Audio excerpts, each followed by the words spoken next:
Gusto mo bang safety ang messenger mo o walang nakakahack sa messenger mo? Panoorin mo lang ang video na to dahil ito po ang magiging pinaka-guide nyo sa pagiging merong protection sa messenger nyo. So tara, let's go!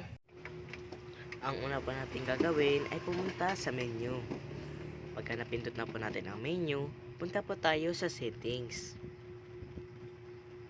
At hanapin lang po natin ang privacy and safety. Kung nahanap na po natin, pindutin po natin ito. Tapos hanapin, i-scroll up po natin at hanapin po natin ang safe browsing. Ito po siya. Pindutin lang po natin ang safe browsing at kung naka-off po ang inyong safe browsing, meron pong makakahack nito sa inyo.